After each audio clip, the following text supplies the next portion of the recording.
Oke, teman-teman. Ya, mungkin kita bisa start aja. Ya. Oke. Jadi hari ini agendanya itu adalah workshop untuk kelas 6 ya, untuk sesi yang kali ini. Dan kalau teman-teman lihat di dalam akun promo teman-teman itu banyak soal-soal yang kayak dari kelas 7 sama kelas 8 tapi kelas 4 sama kelas 5, tapi kelas 6-nya cuma ada beberapa soal. Nah, jadi nggak apa-apa karena tetap aja maksudnya itu kan belajarnya untuk kiat-kiatnya sama untuk belajar kayak contoh-contoh soal dari numerasi yang mungkin keluar, maksudnya bentuk-bentuk soal yang mungkin keluar di kompetisinya nanti, dan tentunya juga soal-soal kelas 4 dan kelas 5 ini bisa aja topik-topik ini keluar lagi di kelas 6 kalian nanti. Jadi hari ini di workshop ini kita akan membahas, jadi Kak Rey ya sudah memilih beberapa soal dari akun promo kalian. Kebanyakan itu soal-soal semifinal sama final tahun lalu ya, di kompetisi literasi dan numerasi tahun lalu, dan sekarang kita akan bahas bersama-sama. Oke. Jadi sekarang kita langsung aja. Ini apakah udah ada dari kalian yang mengerjakan soal-soalnya? Sudah mencoba?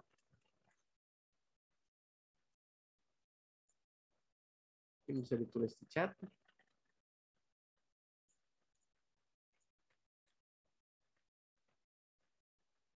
Atau raise hand.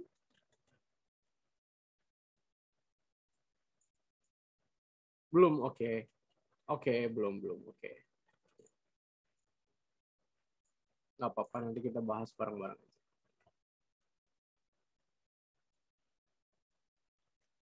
Oke, ya, kita start aja ya. Oke. Saya ditemanin oleh kolega saya, Kak Kalista. Kak Kalista, apakah screen saya sudah kelihatan? Sudah kelihatan, Pak. Oke. Mari kita mulai aja. Oke.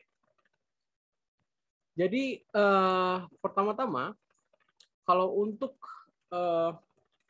levelnya untuk soal-soal numerasi itu, ya, untuk soal-soal numerasi di dalam maksudnya kompetisi ini kan dia mengatakan kompetisi literasi dan numerasi. Jadi itu tuh selalu dia itu di based on yang namanya AKM ya, atau assessment kompetensi minimum yang sekarang sedang ngetren.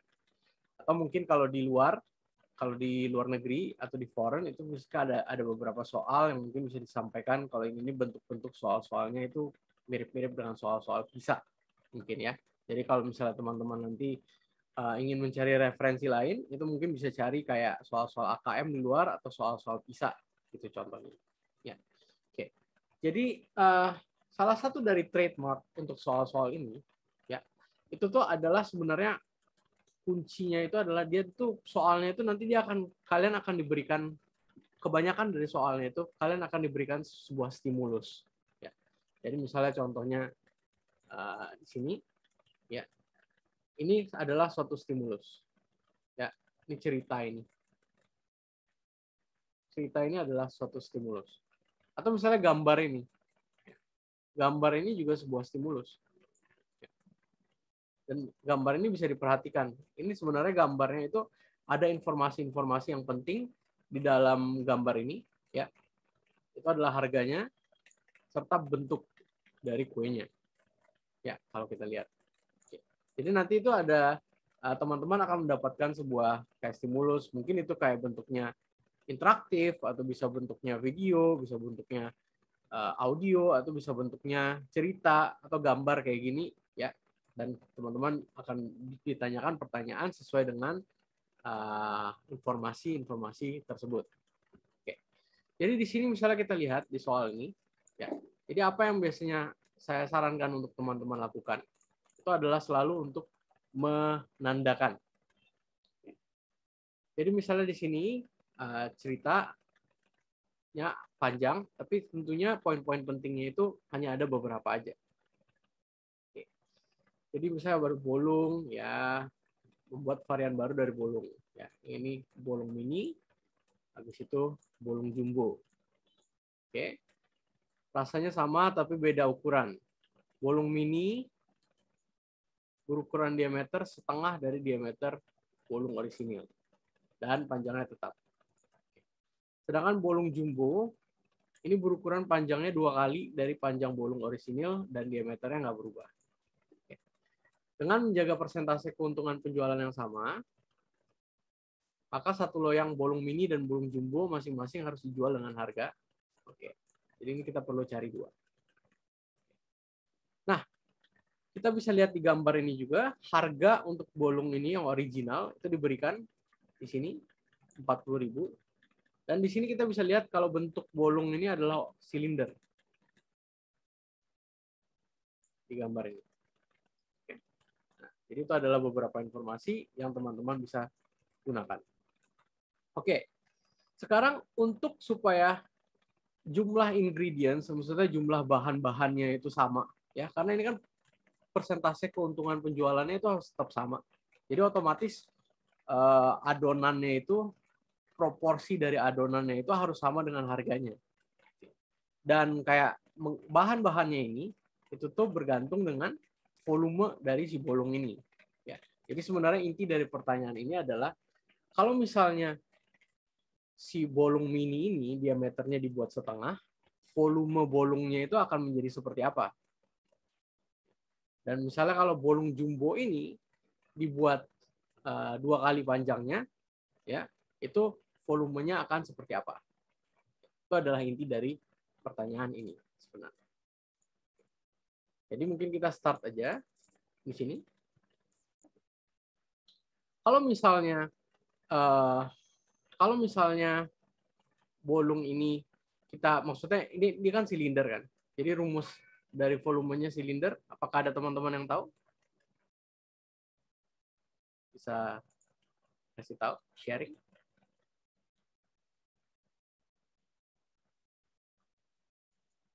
Ya, oke.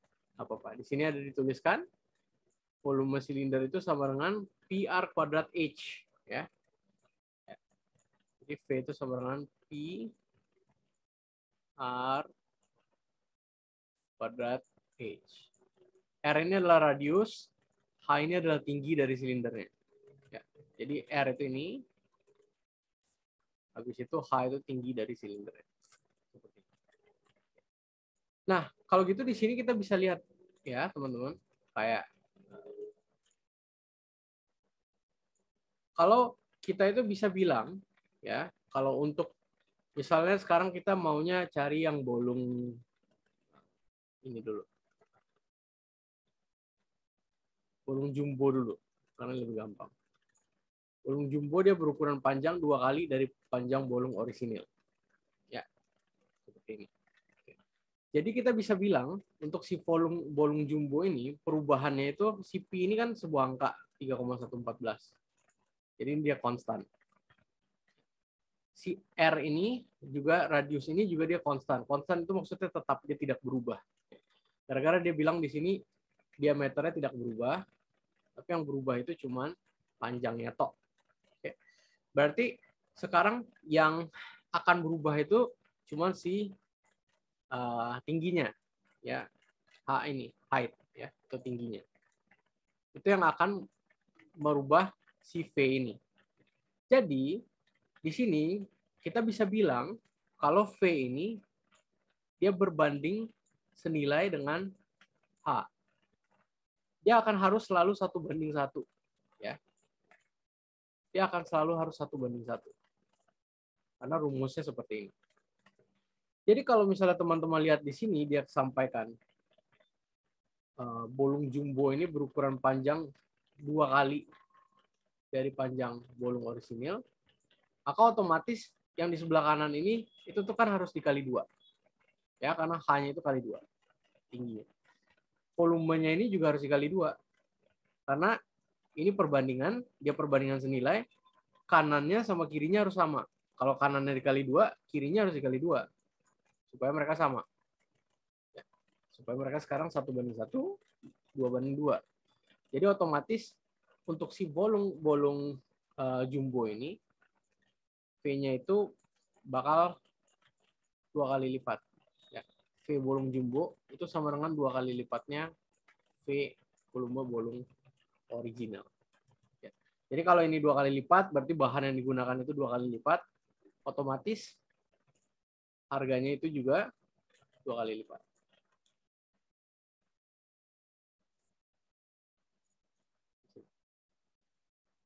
Volume bolong jumbo 2 kali lipat, volume bolong original, sehingga harganya itu juga 2 kali lipat.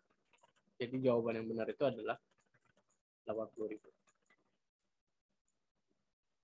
Oh, 80.000. Ini buat volume jumbo. Oke. Cukup clear ya teman-teman. Maksudnya ini sebenarnya ini istilahnya kalau menggunakan perbandingan senilai ini, itu tuh adalah cara cepatnya. Ya, kalau memang mau cara alternatif, itu tuh teman-teman bisa masukin aja angka. Jadi teman-teman bisa seakan-akan kalau radiusnya itu 1, ya, habis itu ini katakan radiusnya itu 1, tingginya itu 1. Habis itu nanti dimasukin rumusnya, nanti teman-teman akan dapat kalau untuk yang original ini volumenya itu Pi. Ya. Sedangkan kalau untuk yang volume bolong jumbo ini volumenya itu 2Pi. Ya. Jadi bisa dibandingkan kalau volume bolong jumbo ini 2Pi dibandingkan Pi itu 2 kali lipat. Jadi harganya harus 2 kali lipat. Tapi ini cara cepatnya itu seperti ini.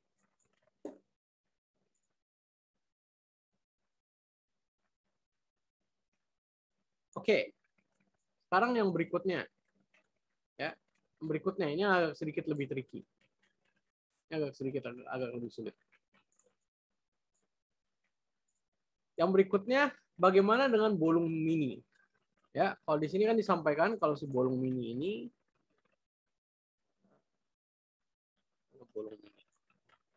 bolong mini ini berukuran diameter setengah dari diameter bolong orisinil dan panjangnya tetap. Oke. Jadi di sini kita bisa lihat kalau misalnya si bolong ini, ya, sekarang kita tulis lagi V sama dengan PR kuadrat H. Ini kan. Oke. Di sini P-nya itu selalu konstan karena tetap. Habis itu untuk yang bolong mini ini, sekarang ini tingginya yang tetap, height-nya yang tetap, H-nya tetap kan. Jadi sekarang yang berubah itu adalah radiusnya. Oke. Kalau radiusnya itu, kalau di sini dia bilang diameternya itu setengah, apa yang terjadi dengan radiusnya?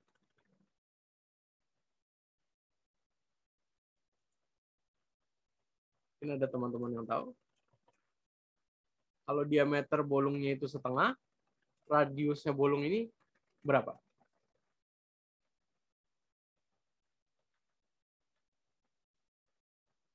Setengah juga, ya. Oke. Jadi kalau misalnya diameternya setengah, radiusnya itu otomatis juga setengah. Nah, kalau begitu, kalau kita lihat, ya, kalau misalnya mengikuti rumus ini, berarti itu V, itu dia perbandingannya itu, ya, itu tuh senilai dengan R kuadrat. Ini harus sama, ya, jadi ini harus 1:1, seperti yang tadi. Kalau di sini dia bilang diameternya setengah, berarti otomatis radiusnya itu juga setengah, ya. Maka di sini tinggal diganti yang bagian sininya itu jadi setengah kuadrat. Oke. Ini sama dengan setengah kali setengah sama dengan 1/4. Oke. Jadi otomatis yang sebelah kanan ini dikali 1/4. Sebelah kiri supaya sama harus juga dikali 1/4. Ya. Jadi makanya ini adalah 1/4. Jadi bisa dibilang kalau 1/4 dari volume, kalau volume bolong mini ini adalah 1/4 dari volume bolong original. Sehingga bahan-bahan yang dipakai itu adalah 1/4, harganya itu juga 1/4. Jadi itu 1/4 dikali Rp 40.000 itu sama dengan Rp 10.000. Jadi jawabannya itu adalah 10.000 dan 80.000.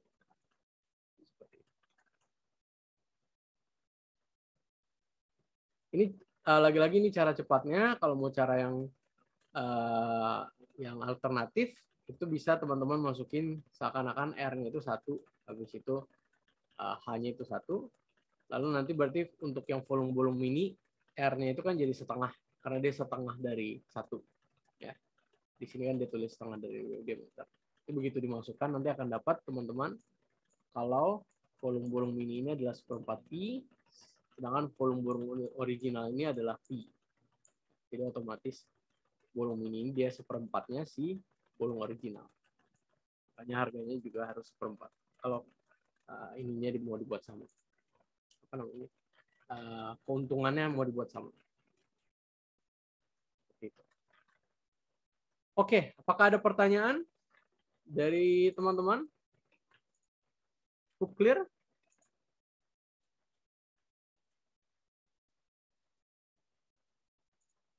Clear, oke, good. Show. Oke.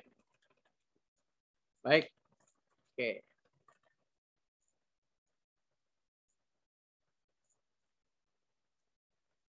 Next.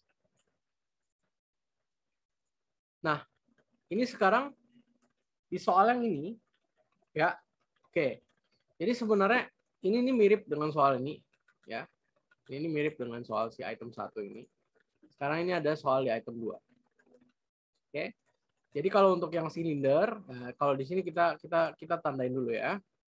Jadi ada ini martabak tipis pertama, dia dijual dengan harga Rp 30.000. Bola-bola ubi dengan harga 5.000.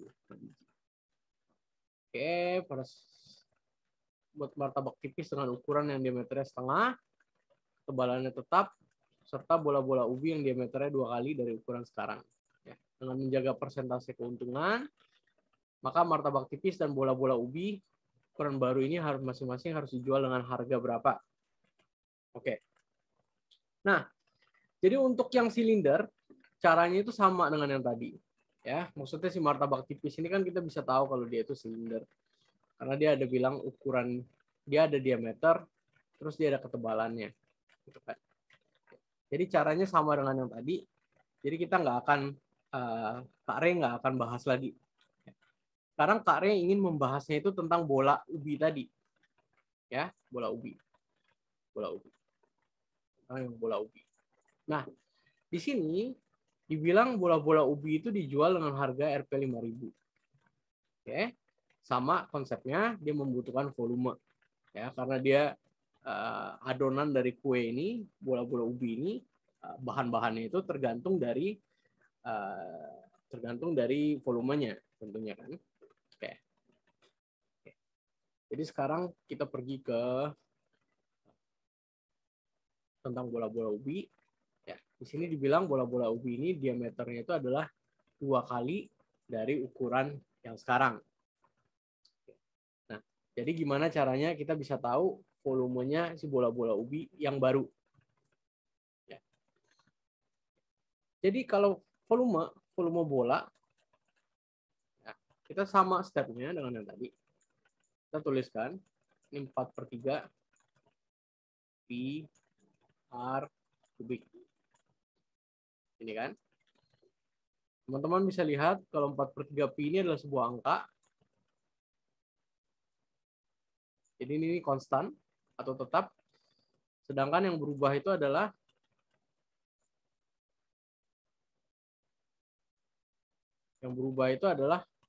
R pangkat 3 ini. Karena di sini dibilang diameternya berubah kan dalam cerita ini.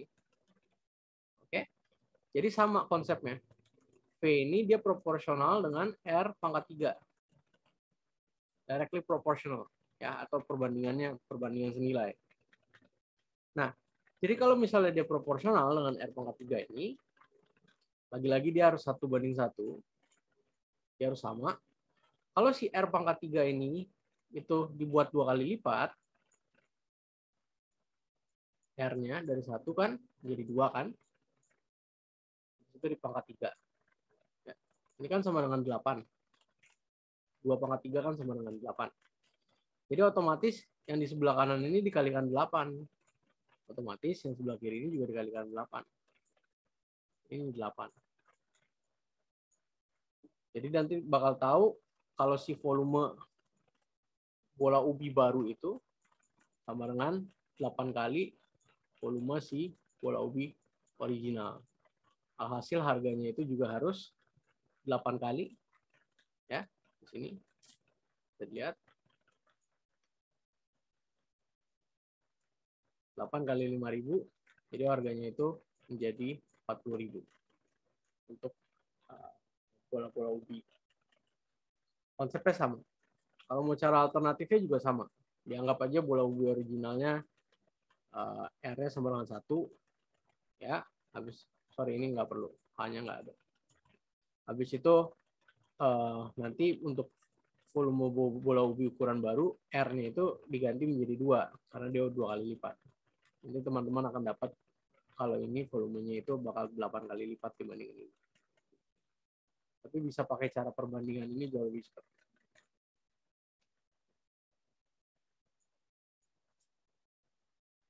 Oke.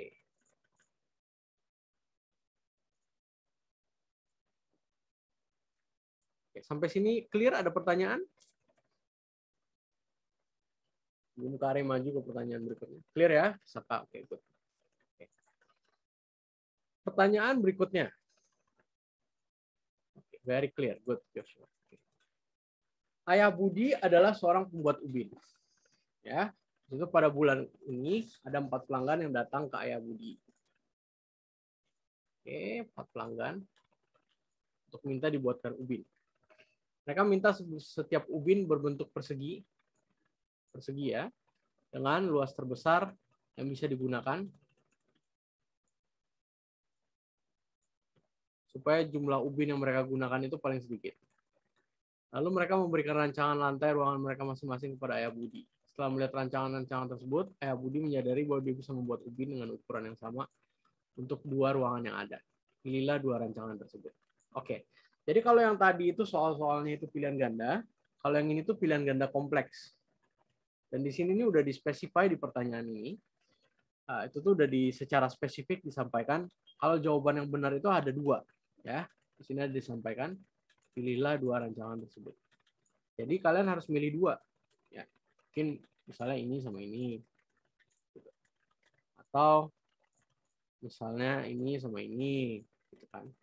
Contohnya kayak gitu. Nah, jadi soal ini maksudnya apa sih? Sebenarnya kunci untuk soal ini, kalau teman-teman udah bisa mengidentify, maksudnya bisa tahu, bisa berpikir kalau sebenarnya soal ini tuh soal apa sih? Itu tuh nanti akan udah lebih gampang ngerjain soal ini. Oke. Jadi sebenarnya kalau untuk soal ini ya, itu dibayangkan aja si ayahnya si Budi ini dia tuh bakal buat sebuah ubin custom gitu. Ya, maksudnya ubinnya itu persegi dan dimensinya itu bisa berbeda-beda buat setiap rancangan ini. Gitu ya. Habis itu dia bakal taruh ubin-ubin itu di sini untuk penuhin rancangan ini. Seperti itu. Jadi misalnya nanti dia penuhin nih. Nah, ini penuh dengan ubin lah. Semuanya gitu kan. Nah, tapi dia tuh nggak boleh, ubinnya tuh nggak boleh kecil-kecil. Ya. Dia tuh mau bentuk ubinnya itu dengan luas terbesar. Ya. Jadi ubinnya itu harus yang benar-benar maksimal gitu. Jadi kayak kalau bisa kayak misalnya dibuat kayak ubinnya yang gede kayak gini. Tapi dia nggak boleh motong ubinnya. Dan dia nggak boleh pakai ubinnya yang kecil-kecil juga kayak gini. Karena ini boros. Jadi intinya dari pertanyaan ini itu tuh sebenarnya adalah karena ini nih persegi. Jadi kayak si ubin ini dimensi atasnya sama dimensi bawah panjangnya sama tingginya itu ya, atau panjang sama lebarnya itu tuh bakal sama. Jadi sebenarnya kalau teman-teman berpikir berpikir jauh tentang soal ini nih pertanyaan ini adalah sebenarnya pertanyaan FPB. Ya. Jadi FPB antara ini dan ini. Itu nanti teman-teman akan dapat ukuran ubin terbesar. Habis itu FPB ini sama FPB ini. Teman-teman nanti akan dapat ukuran ubin terbesar yang bisa ditaruh di sini. Jadi setelah teman-teman tahu itu, sekarang tinggal dihitung aja FPB untuk part-partnya. Ya. Jadi contoh, saya ini 1,5 M kan, meter, ini 0,9 meter. Ini dibuat jadi sentimeter aja supaya gampang. Karena kalau hitung FPB-nya dari 1,5 kayak gini kan susah. Ya, atau FPB dari 0,9 kayak gini kalau di pohon faktor kan susah. Jadi anggap aja ini 150. Lalu nanti silakan aja langsung dibuat pohon faktornya. Nah, misalnya 3, 5, 5. Ini 90, 3, 15, 3, 5. Ulang 15 kali 45, 90, 25, 75 kali 2, 150. Oke. Nah, jadi setelah udah sampai sini, kalau untuk FPB, ya mungkin kebanyakan pastinya teman-teman udah familiar juga. Diambil yang sama, tapi yang paling kecil jumlahnya kan. Berarti 2, itu 3, tambah 3, bisa ke 5.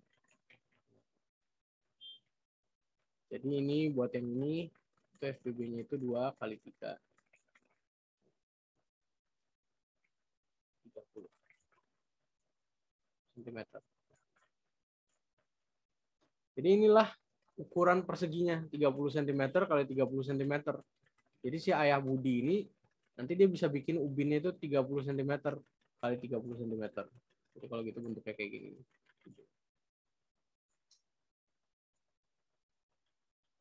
Ini ada 5 nyamping. Sorry, ya anggap aja ini 5.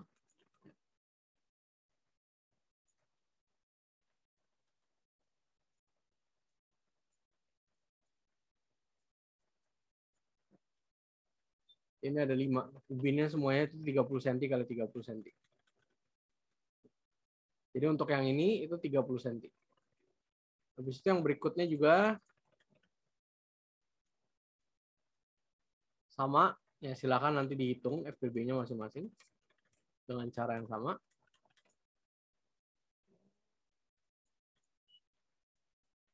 Habis itu nanti teman-teman akan dapat, kalau yang pertama ini ukuran ubin optimalnya itu 30 cm, 30 kali 30.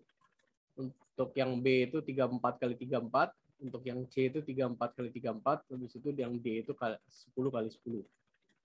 Ukuran ubinnya yang paling gede yang bisa ditaruh. Otomatis dia pertanyaannya menanyakan Ayah Budi ini dia bisa bikin 2 ubin custom dengan dimensi yang sama buat 2 rancangan. Rancangan yang mana gitu kan. Jadi rancangannya B sama rancangan C. Sorry, ini salah. Ini B dan C. Jadi jawabannya itu adalah B dan C.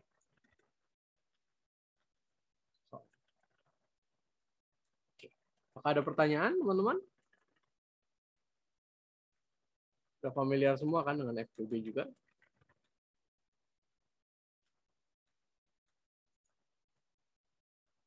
Oke. Berikutnya. Oke. Ini lagi-lagi bentuk soal-soal numerasi, ya. Itu selalu di ya, oke, Kyosho. Selalu untuk soal-soal numerasi itu lagi-lagi kita identify, kita cari, ya. Habis itu kita habis itu kita bekerja dari poin-poin yang kita udah cari. Jadi sekarang misalnya sebuah ruang tamu mempunyai alas berbentuk persegi dengan panjang sisi 3 meter dan tinggi 4 meter. 4 meter. Di situ ada alasnya berbentuk persegi seperti ini. Di situ pada ruang tamu tersebut terdapat jendela berukuran 4 meter kuadrat dan 2 pintu masing-masing 2 meter kuadrat. Dinding ruang tersebut akan dicat. Satu kaleng cat itu ukuran 5 kilo dapat digunakan untuk menutup. Oke. Satu kaleng cat dapat digunakan untuk menutup 15 meter kuadrat. Dan harga per kalengnya itu 100.000. Oke. Jadi toko A hanya menjual cat tersebut per kaleng jika uang Dina hanya 360.000. Berapa sisa uang Dina setelah membeli cat? Nah, untuk pertanyaan ini ya, itu tuh sebaiknya digambar aja. Kalau udah digambar, itu tuh akan jauh lebih gampang. Jadi kalau ada soal-soal geometri seperti ini, habis itu dalam bentuk cerita atau kayak ya stimulusnya dalam bentuk cerita seperti ini informasinya, itu lebih baik digambar. Jadi di sini disampaikan dia mempunyai sebuah ruang tamu, mempunyai alas berbentuk persegi dengan panjang sisi 3 meter. Oke, jadi ini berarti dia alasnya itu 3 meter, 3 meter. Ini kan? Ini pokoknya ini juga 3, ini juga 3. Habis itu dia punya tingginya 4 meter.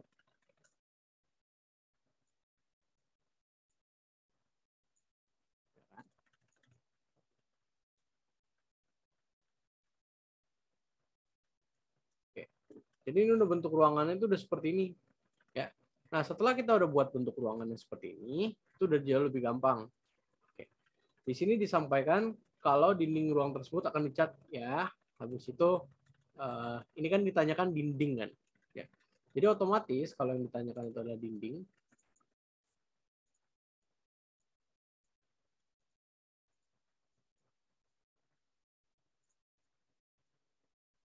kita bisa lihat kalau dindingnya itu ada 4 untuk di ruangan ini.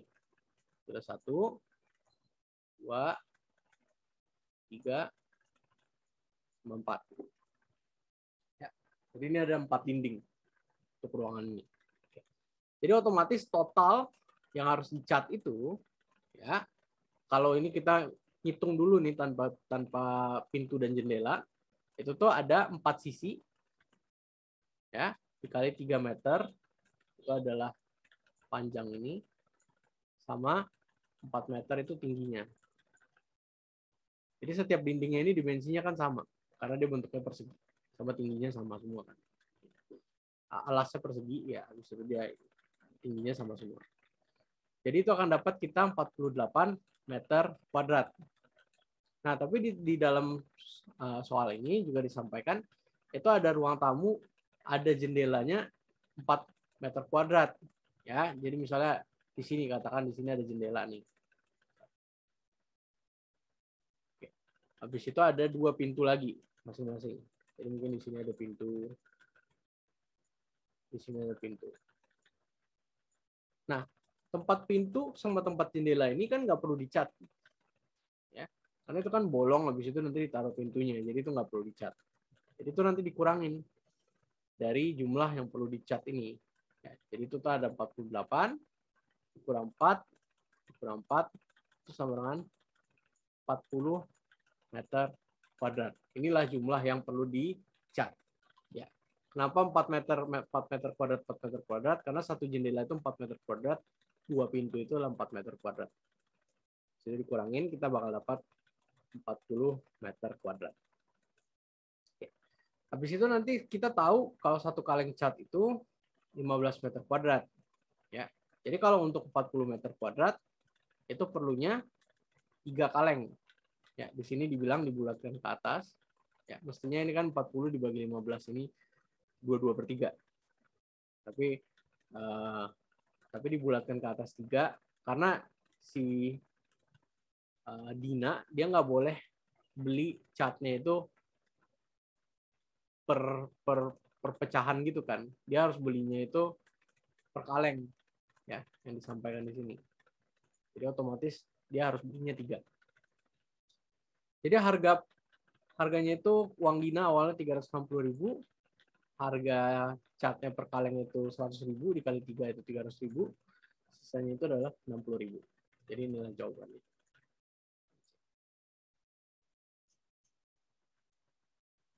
Oke. Ya. Jadi kalau ada pertanyaan silakan ditanyakan aja teman-teman. Sekarang pergi ke soal berikutnya.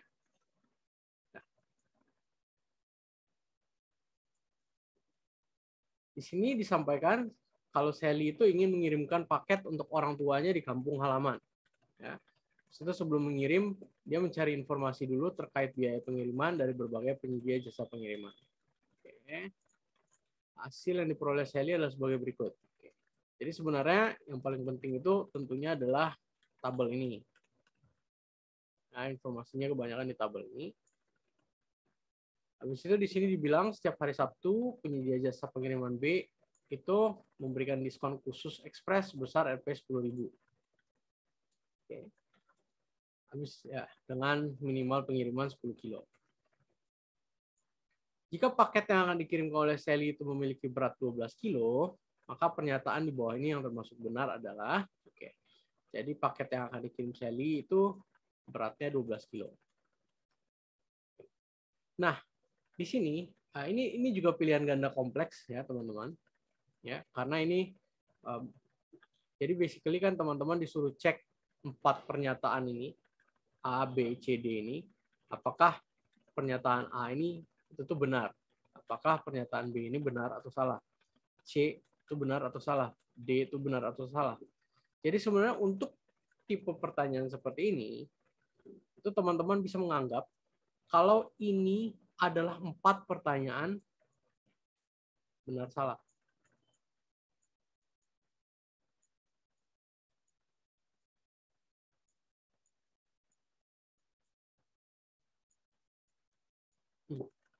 Jadi ada 4 pernyataan, harus dicek setiap pernyataan ini apakah itu tuh benar atau salah. Nah, jadi di sini kuncinya itu adalah mau nggak mau teman-teman itu harus ngecek satu demi satu. Semua statement ini, 4 part dari statement ini itu harus dicek satu demi satu. Itu nggak ada pilihan. Kalau untuk tipe pertanyaan yang seperti ini. Nah, ini kebetulan informasinya sudah lumayan lengkap karena dibilang Sally memiliki berat 12 kilo. Habis itu ini ada penyedia jasanya, itu ada regular express, ABC. Jadi itu total ada 6 kemungkinan kan. Jadi di sini yang kita bisa lakukan adalah kita jabarkan dulu. Kita jabarkan dulu dari semua penyedia jasa ini. Oke.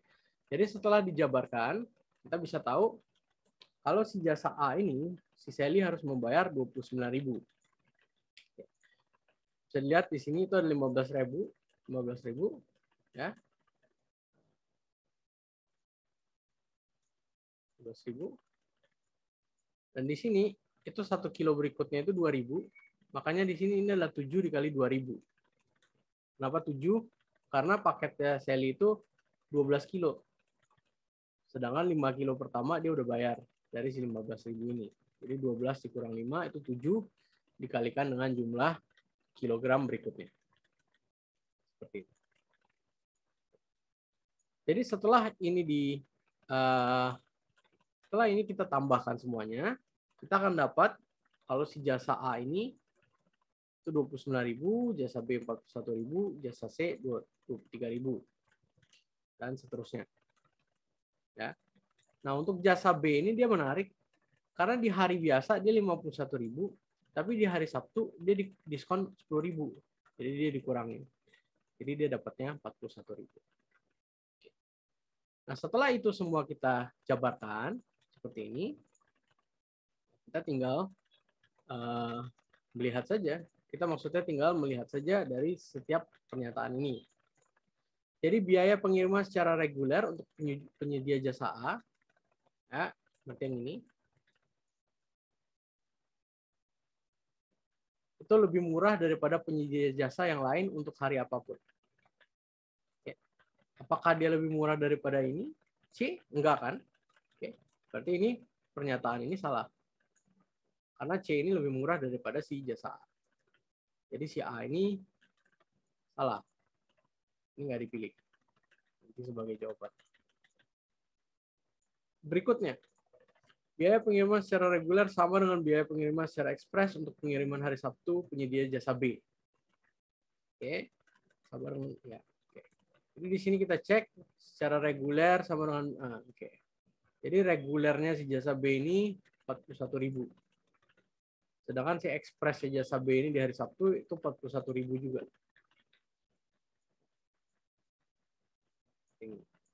Jadi sama. Oke, jadi berarti ini pernyataan ini benar. Berikutnya, kita cek lagi, biaya pengiriman ekspres penyedia jasa B adalah yang paling murah untuk pengiriman pada hari Sabtu. Oke, kita lihat. Hari Sabtu itu 41.000 dia. Nah, tapi dibandingin jasa C ini, dia lebih mahal. Dibandingin jasa A ini, dia lebih mahal. Dibandingin jasa C ini, dia lebih mahal. Jadi dia nggak yang paling murah. Jadi pernyataannya salah.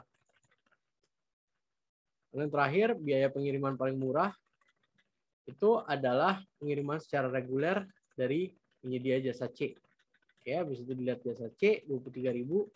Kalau dibandingkan dengan yang lain, ini memang kelihatan kalau ini jauh yang paling murah. Ya, jadi ini benar. Jadi jawabannya itu adalah B dan D. Untuk pertanyaan ini. Dan ya, jadi teman-teman bisa ingat kalau misalnya bentuknya seperti ini, disuruh untuk cek dari mana pernyataan yang benar, itu teman-teman bisa anggap kalau sebenarnya ini adalah soal kayak kumpulan soal benar salah gitulah. Jadi itu adalah kayak kalau pilihan 4 ya berarti itu kayak 4 pernyataan benar salah yang harus teman-teman cek semuanya. Itu nanti biasanya bentuknya di pilihan ganda kompleks. Oke. As usual, nanti kalau ada pertanyaan silakan ditanyakan aja, kalau nggak Kare lanjut. Oke, di sini ini juga pertanyaannya lumayan tricky. Oke. Jadi di sini Sandro dia hendak menabung di Bank BCA sebesar 1 juta. 1 juta pada tanggal 1 Agustus 2021. Ya. Setiap bulan bank tersebut memberikan bunga 1% setiap bulan ya. Hitung dari total dana pada bulan tersebut. Hitung dari total dana pada bulan tersebut. Penghitungan bunga dilakukan di setiap akhir bulan. Oke, Sandro ingin menyimpan uangnya selama 4 bulan. Sehingga dia baru akan menarik uang tersebut pada tanggal 1 Desember 2021. Berapa total uang tabungan Sandro peroleh pada tanggal 1 Desember 2021. Oke. Jadi untuk pertanyaan ini sebenarnya adalah konsep bunga berbunga. Oke. Kenapa bunga berbunga? Karena katakan si Sandro itu dia taruh pertamanya pokoknya segini ya. Habis itu setelah 1 bulan, pokoknya ini kan akan naik jadi 1,01.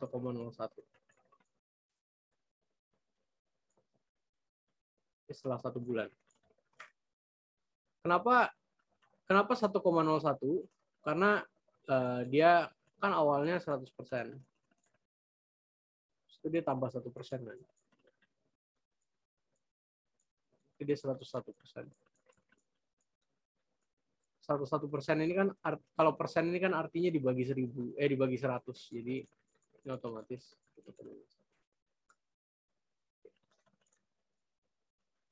Ini karena sekarang dia bunganya 1%, jadi dia kayak gini. Nah, ini setelah 1 bulan, dia itu akan menjadi jumlah pokoknya itu akan menjadi 1,01 P. Tapi setelah 1 bulan lagi, apa yang akan terjadi sama kayak jumlah uangnya si Sandro ini? Apakah itu 1,02 P? Mungkin ada teman-teman yang tahu apakah itu 1,02 P?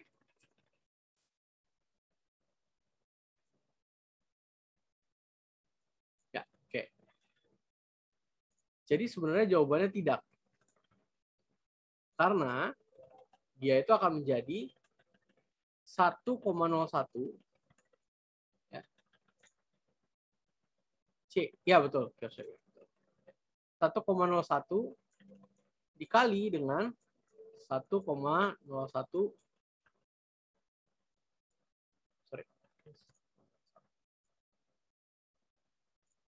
menjadi 1,01 P. seperti ini. Jadi yang ini pergi ke sini. Karena dia itu otomatis dia kan bunganya itu 1,01 itu dari pokoknya. Nah, di pokoknya di bulan kedua ini itu tuh udah dia ambil dari pokok setelah bulan pertama. Ya, dan maksudnya setelah 1 bulan. Dan setelah 1 bulan itu pokoknya itu udah menjadi 1,01P seperti ini. Jadi makanya ini bentuknya menjadi seperti ini. Terus kalau teman-teman lihat, ini nih basically ini adalah 1,01 pangkat 2 P. Nanti kalau dilanjutkan ke bulan berikutnya, itu juga nanti bakal jadi 1,01 pangkat 3 P. Jadi kalau untuk pertanyaan bunga berbunga ini, istilahnya, itu nanti kita bisa langsung tahu aja.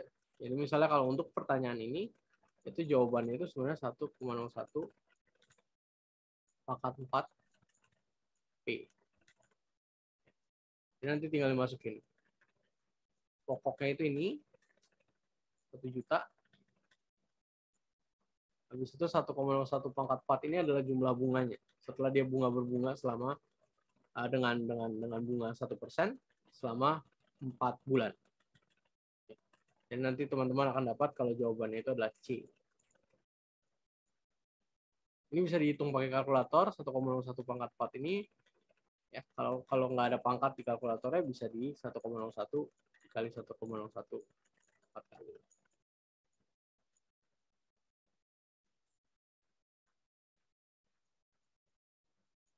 Seperti itu. Jadi untuk soal bunga berbunga, kalau misalnya teman-teman sudah bisa mengidentify, maka teman-teman bisa menggunakan rumus ini.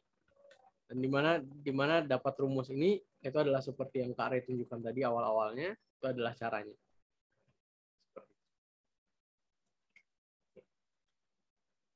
Oke.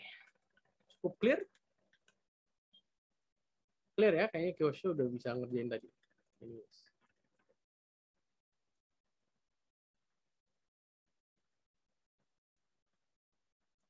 Oke, sip.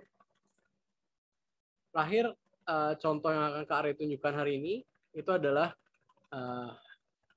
salah satu soal yang menarik juga, ya, yang ada di dalam set soal kalian. Ya. Itu adalah set soal dengan set simulasi interaktif. Seperti ini. Jadi nanti kadang-kadang itu tuh ada pertanyaan-pertanyaan di mana pertanyaan-pertanyaannya ini mungkin bisa di-argue atau mungkin bisa disampaikan kalau pertanyaan-pertanyaan ini tuh lebih logika dibandingkan matematika.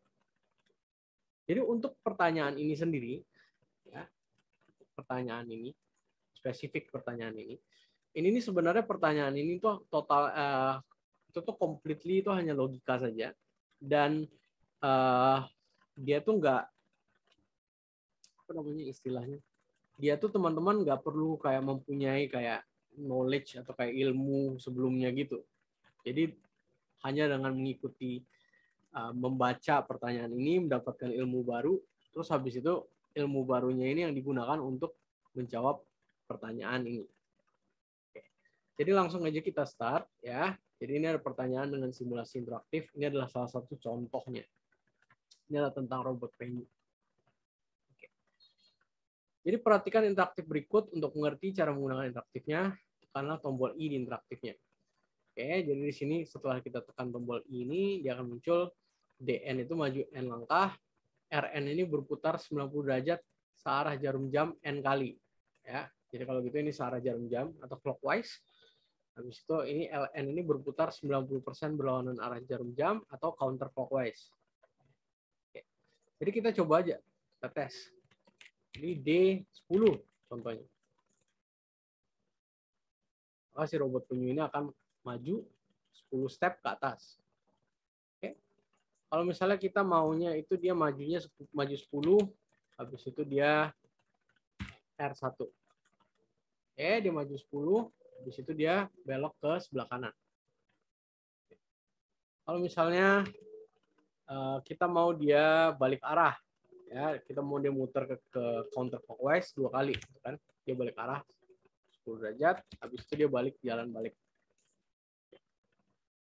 Oke, dia muter counter clockwise, balik, habis itu dia bakal balik lagi, membuat lintasannya seperti itu. Oke, jadi itu adalah semuanya itu udah ditulis di peraturannya di dalam soal ini. Di sini juga disampaikan untuk N bernilai 1 itu boleh tidak ditulis. Jadi D1 ini itu tuh ekuivalen dengan D saja. Sama-sama majunya cuma 1. Jadi buat D1 majunya juga tetap cuma 1. Sama dengan R. Ya, R itu kalau mau dibuat R1 atau R itu sama. Putar 90 derajat di clockwise. Seperti itu. Setelah teman-teman udah master ini, maksudnya kayak udah belajar ilmunya bagaimana cara mengoperasikan interaktif ini, ya itu berarti kan udah maksudnya tinggal kita lihat soalnya apa, gitu kan? Oke. Jadi di sini setelah teman-teman disuruh diminta explore, ya, di sini ditanyakan pernyataan yang benar di bawah ini adalah, boleh memilih lebih dari satu atau dari jawaban yang benar, ya otomatis lagi-lagi ini adalah 4 pertanyaan benar salah, kan? A, B, C, D ini itu adalah 4 pertanyaan yang benar salah. Jadi mau nggak mau ini harus dicek satu demi satu.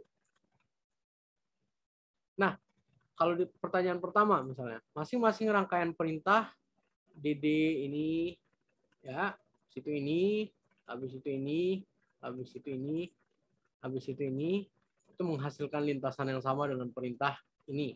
Ya, jadi ada 5 rangkaian perintah dan 5-5-nya ini sama. Itu adalah statementnya di sini. Lintasannya itu akan sama. Nah, sebenarnya teman-teman bisa gambar kalau teman-teman mau. Tapi itu kan agak sedikit kompleks kan. Maksudnya kalau digambar. It's very complicated. Ya.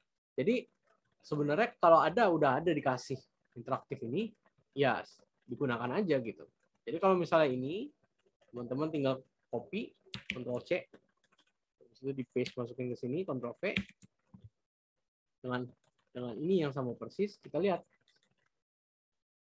Oh, ternyata lintasannya itu maju ke atas 2, ke kanan 2, habis itu maju ke atas 2. Itu adalah untuk command yang pertama. Ya. Kita ambil command yang kedua, kita masukin. Sama rupanya lintasannya. Gerakannya mungkin agak sedikit berbeda, tapi kan pertanyaannya lintasannya. Jadi lintasannya itu tetap atas 2, kanan 2, atas 3. Oke. Kita cek lagi command berikutnya.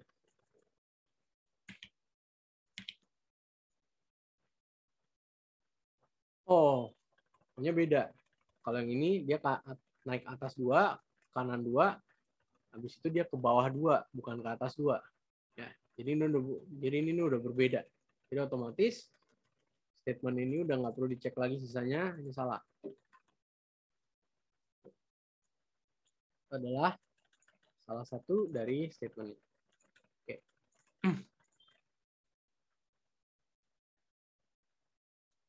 Oke, sekarang kita reset, kita pergi yang kedua. Yang kedua, agar robot penyu yang berada di posisi mulai dalam labirin ini dapat keluar dari labirin dan sampai di posisi akhir, maka rangkaian perintah yang diberikan adalah ini. Oke, jadi ini ada labirinnya. Di situ ada rangkaian perintahnya atau komannya. Dia tanya, apakah si robot penyu ini dia bakal berhasil keluar nggak kalau dia ngikutin perintah itu, ya dengan aturan di atas. Oke. Jadi tentunya untuk awal-awal, untuk sekitar kita kayak kita lihat nih, maksudnya apakah bentuknya itu benar-benar, maksudnya apakah path-nya itu, jalannya, lintasannya itu mirip-mirip nggak sih? Kalau udah totally nggak mirip-mirip kan nggak usah lagi kita hitung kan, kita udah tahu kalau itu salah. Nah, jadi sekarang kita cek dulu.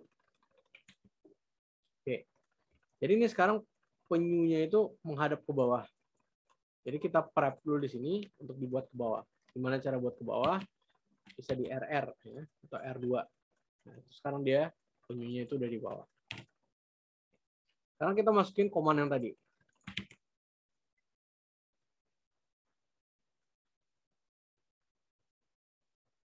Wah, ini kayaknya mirip-mirip nih, kan? Kayaknya lumayan oke nih kayaknya. Kayaknya mungkin kita harus telusuri gitu kan.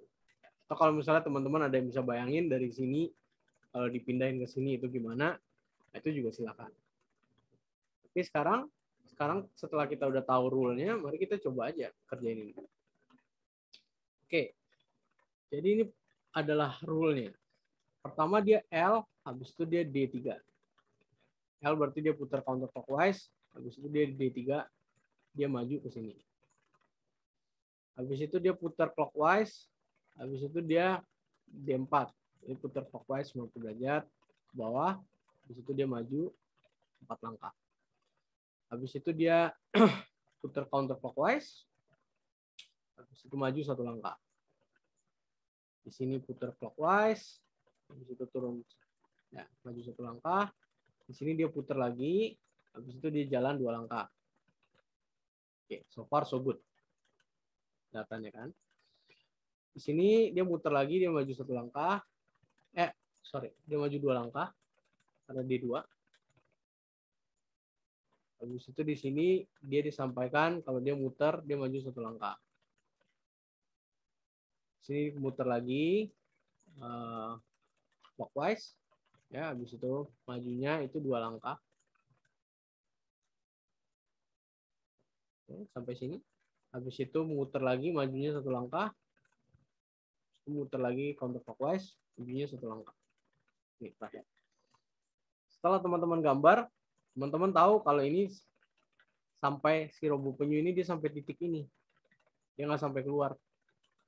Dia sampai cuma titik ini. Sedangkan akhirnya itu di gambarnya itu kan keluar. Jadi sebenarnya command yang terakhir ini kalau dia mau keluar itu D2 atau DD. Baru dia sampai keluar. Jadi otomatis ini salah.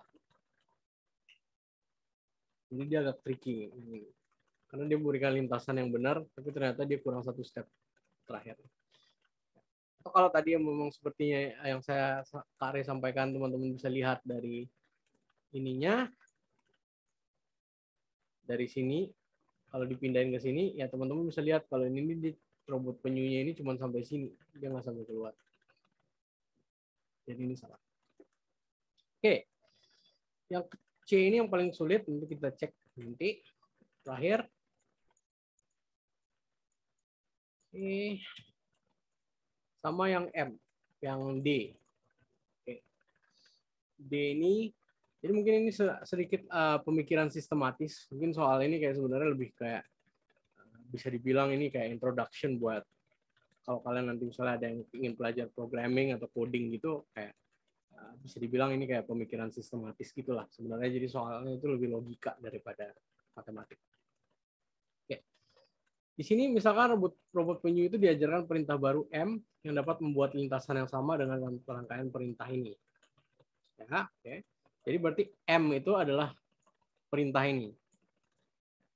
Sama. Ini sebenarnya M itu ekuivalen dengan perintah ini.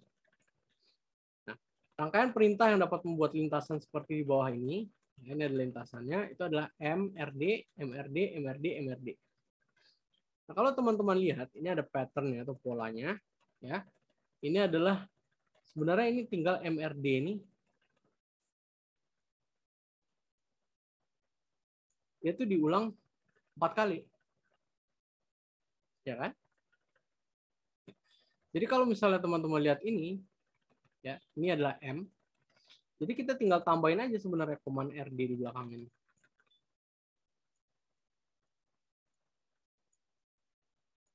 Habis itu diulang 4 kali. Itu nanti otomatis itulah pattern yang akan dibuat. Maksudnya itulah adalah lintasan yang akan diikuti oleh si robot ini. Jadi sekarang kita ambil aja ini.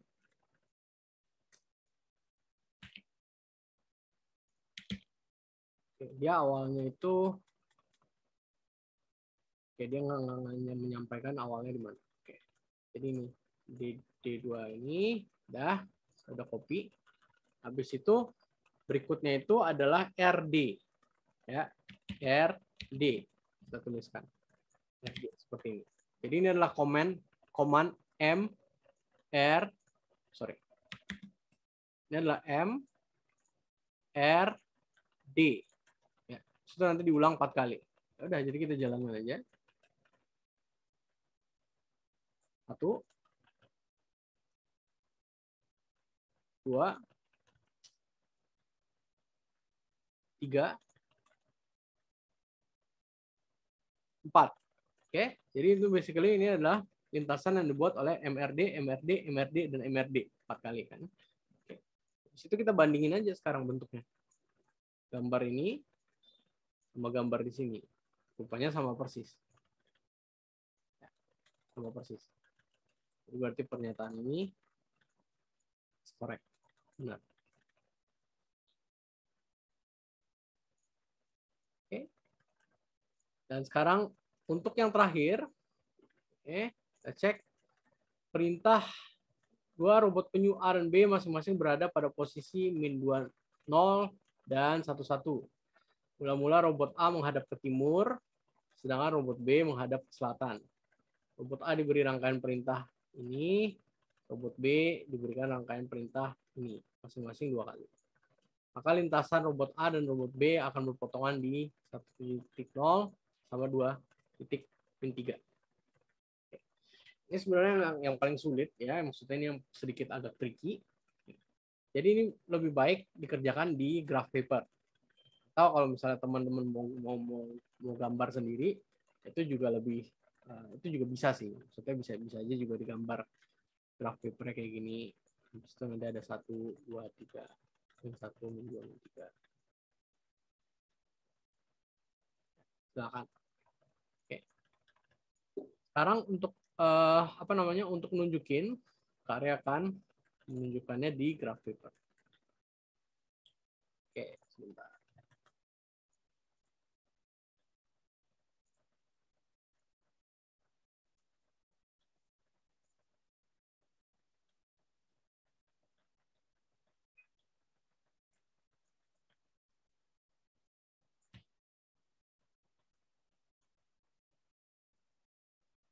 Oke.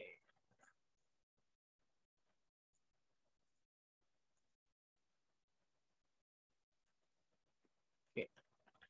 Di sini dia bilang robot penyu A itu starting point-nya atau posisi awalnya itu -20 dan menghadap ke timur. Oke, jadi kita tinggal cari -20 itu posisinya di sini.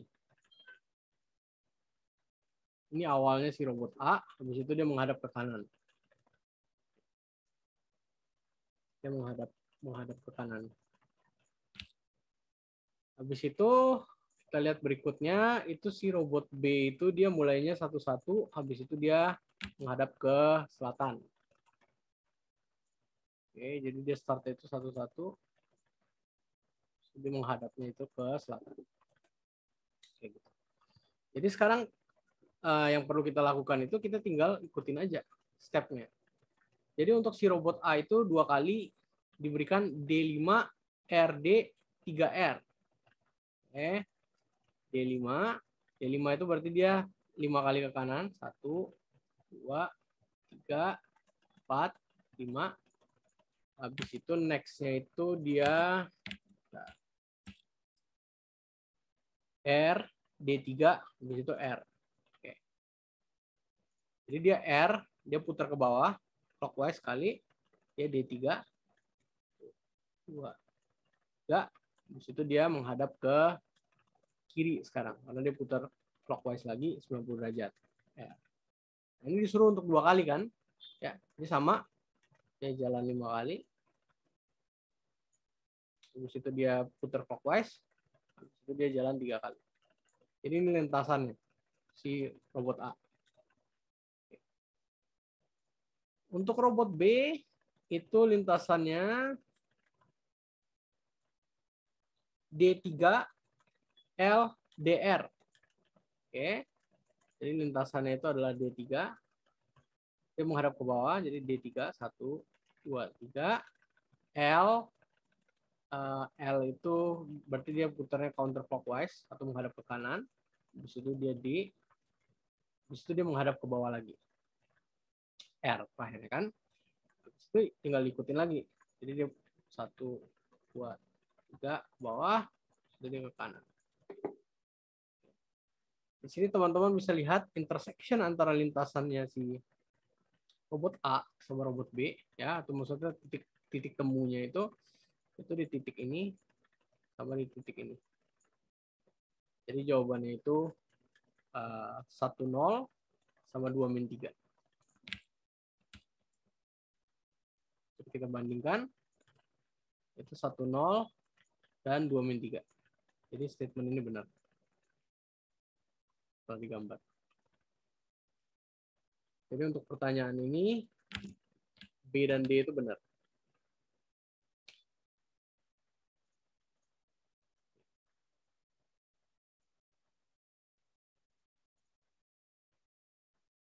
Sorry, C dan D benar.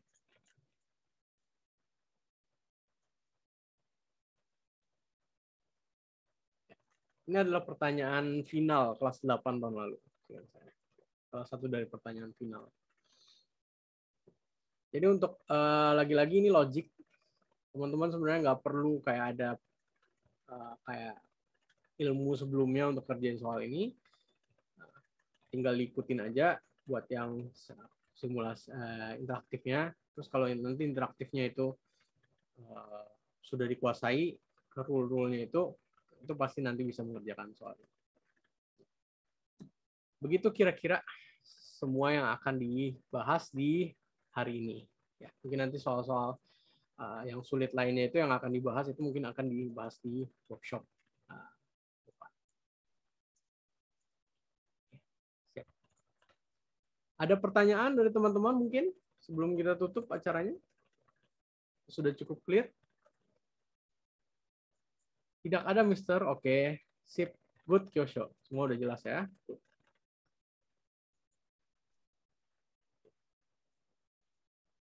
Apakah ada pertanyaan lain dari teman-teman?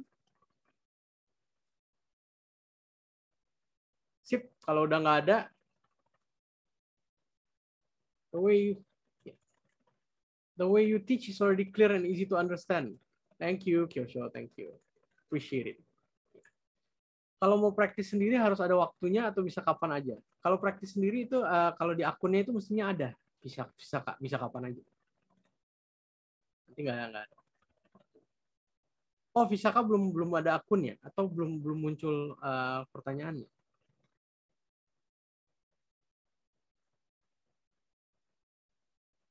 Ya, mestinya pertanyaannya ada di akun itu, Visaka.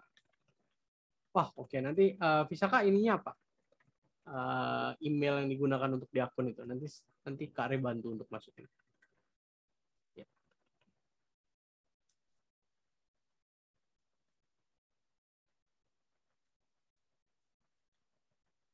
Sip. Oke, kalau gitu buat teman-teman yang lain, thank you very much. Dan nanti kita lihat di workshop. Maksudnya kita ketemu di workshop berikutnya. Nanti kita akan membahas sisa-sisa soalnya yang sulit-sulit. Sekarang saya akan membantu Visaka sebentar. Tapi yang lain kayaknya udah cukup clear dan sudah. Kalau nggak ada pertanyaan lagi. Oke, sip. Thank you teman-teman. Ya, sukses kompetisinya. Oke, terima kasih Mr. Bye. Ya, oke. Terima kasih Mr. Oke, Kyosho. Ya, Vino. Sama-sama. Ya, Jordana. Thank you, thank you.